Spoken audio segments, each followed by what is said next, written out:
Question second, आंधी आने से एक पेड़ टूट जाता है और टूटा हुआ भाग इस तरह मुड़ जाता है कि पेड़ का शिखर जमीन को छूने लगता है और इसके साथ 30 अंश का कोण बनाता है। पेड़ के 5 बिंदु की दूरी जहां पेड़ का शिखर जमीन को छूता है 8 मीटर है। पेड़ की ऊंचाई ज्ञात कीजिए। तो सवाल समझ में नहीं आता है तो 2-3 बार पढ़ लीजिए, सवाल अपने आप आसानी से हल हो जाएगा।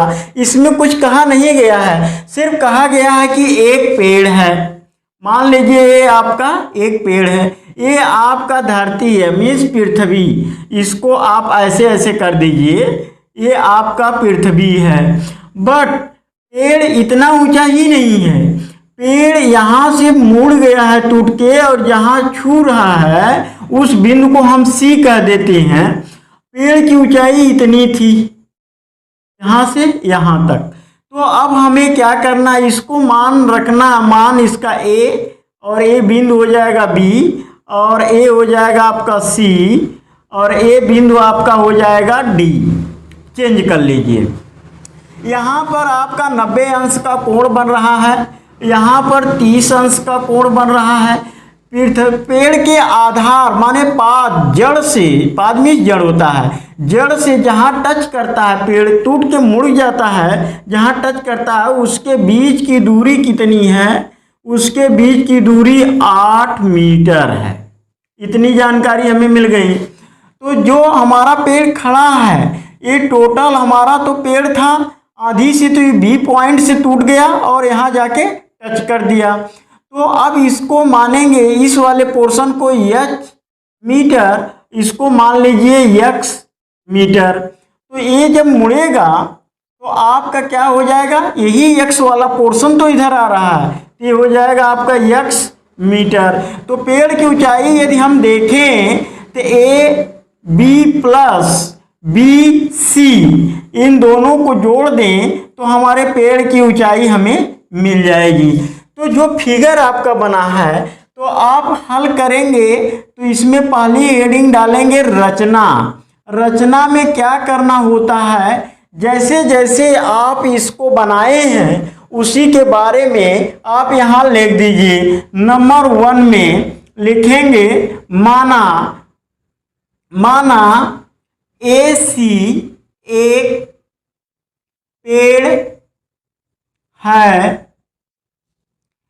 दूसरे पॉइंट पे माना इसलिए गया है क्योंकि यदि हम 8 मीटर का अगर आधार पे देंगे तो हमारे बोर्ड से भी बहुत बड़ा हो जाएगा, पेड़ हम बना नहीं पाएंगे, जितना बड़ा मान आएगा तो बोर्ड से बड़ा हो जाएगा, तो हम मान के लगाएंगे तो सवाल आसानी से हो जाएगा। सेकेंड में लिखेंगे कि ए बी बराबर एक्स मीटर और बी सी बराबर एच मीटर। अब उसके बाद से थर्ड पॉइंट पे आप देंगे आंधी आने से पेड़ बी बिंदु से टूट जाता है। आंधी आने से पेड़ बी बिंदु से टूट जाता है। नंबर 4 पेड़ का शिखर ए बिंदु जमीन के डी बिंदु को क्या करता है, छूता है या टच करता है। किसको, डी को टच करता है, तो डी को टच कर दिया। 5वें में पॉइंट में आप लिखेंगे पेड़ के पाद बिंदु से छूने वाले बिंदु के बीच की दूरी बराबर 8 मीटर है। नंबर 6 में लिखेंगे पेड़ की कुल ऊंचाई बराबर h प्लस x मीटर। अब ये हमारा रचना हो गया। जैसे जैसे हमने फिगर बनाया वैसे वैसे हमने यहाँ पर लिख दिया। आप 4 से 5 पॉइंट लिखिए, 6 लिख देंगे 7, कोई प्रॉब्लम नहीं है। टाइम बचाइए, सब समेट के 4 से 5 पॉइंट में कर दीजिए। अब हम इसके बाद चलते हैं अगले पेज पर। समकोण त्रिभुज BCD में कोण D बराबर 30 अंश यहाँ दिया है, और क्या दिया है, कोण C बराबर 90 अंश यहाँ पर दिया है।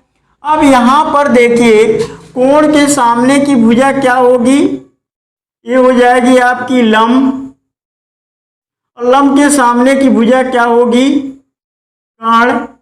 जो एक शेष भुजा बचेगी वो क्या होगी, आधार। आपको इसके ऊपर का काम नहीं करना, उसको ध्यान नहीं देना है, क्योंकि सवाल में लिख दिए हैं कि BCD में, त्रिभुज BCD में, BCD में, बस इसी के अंदर आपको रहना है। तो अब आपको हमने बताया था कि जिसका मान ज्ञात करना हो और जो ज्ञात हो उसी में संबंध आप स्थापित करेंगे। तो चाहे आप पहले लंब ज्ञात करें चाहे कर्ण ज्ञात करें। लंब ज्ञात करते हैं तो लंब और आधार में संबंध देखना होगा, और कर्ण ज्ञात करेंगे तो कर्ण और आधार में संबंध देखना होगा। तो हम पहले चलते हैं लंब ज्ञात करने, h का मान।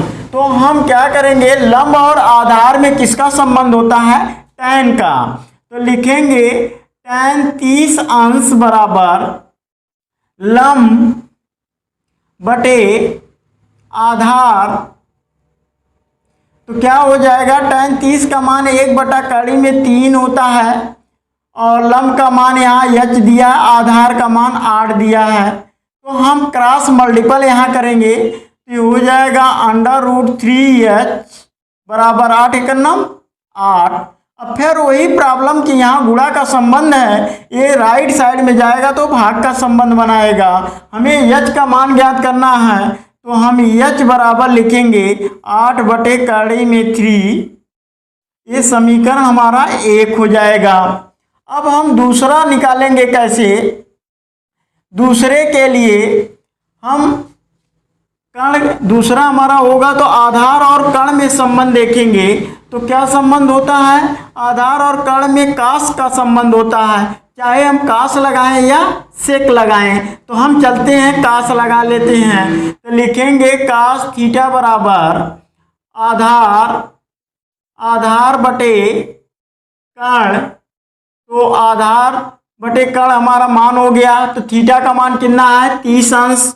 लिखेंगे कास 30 अंश बराबर आधार कितना 8, और कर्ण कितना है x। अब हो जाएगा कास 30 का मान कितना होता है, √3/2 बराबर 8/x। अब हम क्रॉस मल्टीपल कर देंगे तो √3x मीन्स इसका इसमें गुणा हो जाएगा और इसका इसमें गुणा हो जाएगा, तो 8 दूनी 16।